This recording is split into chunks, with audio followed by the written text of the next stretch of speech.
చాలా మంది నైట్ నిద్ర పట్టకపోవడానికి స్లీపింగ్ టాబ్లెట్స్ గానీ యూజ్ చేయడం జరుగుతుంది. I will give 100% open challenge. మీరు ఏవైతే మెడిసిన్ యూజ్ చేస్తున్నారో వాటి వల్ల ఏదైతే డీప్ స్లీప్ మీరు చూస్తున్నారో అంతకు 100% మీతో మీరు మీ డీప్ స్లీప్ చూడగలుగుతారు. మీలో ఉన్న మీ ఇన్నర్ చైల్డ్ మీరు గనక కనెక్ట్ అయినట్లయితే, మీలో ఉన్న మీ ఇన్నర్ చైల్డ్ తో కనెక్ట్ అవడానికి, మీలో ఉన్న మీ సోల్ తో, మీ బాడీతో మీరు కనెక్ట్ అయినట్టయితే మీరు ఏ టైంకైనా ఈజీగా ప్రాపర్ వేలో స్లీప్ అనేది బెస్ట్ స్లీప్ చూస్తారు అండ్ డీప్ స్లీప్ చూడగలుగుతారు. ఆ తర్వాత మీతో మీరు ఈజీగా కనెక్ట్ కాగలుగుతారు. మరి మీలో ఎంతమంది రెడీగా ఉన్నారు మీ యొక్క బెస్ట్ స్లీప్ ని డైలీ ప్రాక్టీస్ చేయాలి? I will open challenge. 100% మీరు డైలీ నైట్ నిద్రపోయే ముందు ప్రాక్టీస్ అనేది చేయండి. ఏం ప్రాక్టీస్ చేయాలి? జస్ట్ 10 minutes మీరు ఓపెన్ ప్రేయర్ ప్రాక్టీస్ చేయండి. I'm sorry, please forgive me, thank you, I love you. ఈ 4 words ని చాంటింగ్ చేస్తూ 108 times ప్రాక్టీస్ చేయండి. స్టెప్ 1.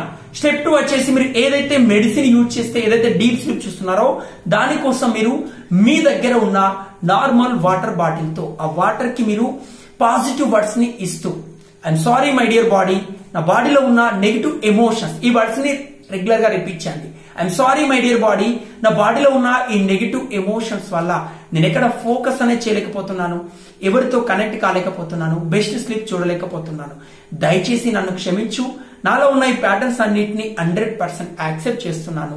ఈ ప్యాటర్న్స్ అన్నిటిని బ్రేక్ చేయడానికి 100% రెడీగా ఉన్నాను. I'm sorry my dear soul, please forgive me, thank you, I love you. ఈ పాజిటివ్ వర్డ్ చెప్పిన తర్వాత 108 times ఓపెన్ ప్రాక్టీస్ చేయండి. ఈ బాటిల్లో ఉన్న వాటర్ ని, మీ దగ్గర ఉన్న బాటిల్లో ఉన్న వాటర్ ని తాగండి. బెస్ట్ స్లీప్స్ 100% చూస్తారు. 100% చూస్తారు. I will give guarantee. And chat box లో మీరు ప్రాక్టీస్ చేసి రిజల్ట్స్ ని షేర్ చేయండి. మీరు మీ ఫ్రెండ్స్ అండ్ ఫ్యామిలీ మెంబర్లో నిద్ర వల్ల సమస్య ఫేస్ చేస్తున్న ఫ్రెండ్స్ కి ఈ యొక్క వీడియోని షేర్ చేయండి. ప్రాక్టికల్ గా ప్రూవెన్ సిస్టమ్ ఇంప్లిమెంటేషన్ చేయబడదు కాబట్టి మై డియర్ నేను ఛాలెంజ్ అనేది చేస్తున్నాను. ప్రాక్టీస్ చేయండి, దయచేసి ప్రాక్టీస్ చేయండి. మెడిసిన్ కాదు, ఇది ప్రాక్టీస్ చేయండి. ఎవరైతే ప్రాక్టీస్ చేసి మెడిసిన్ బంద్ చేయాలనుకుంటున్నారో మీ యొక్క డాక్టర్ ని కన్సల్ట్ అయిన తర్వాతనే టాబ్లెట్ బంద్ చేయండి. బట్ అప్పటి వరకు ప్రాక్టీస్ చేస్తూ ఇంప్లిమెంటేషన్ చేయండి. Thank you so much.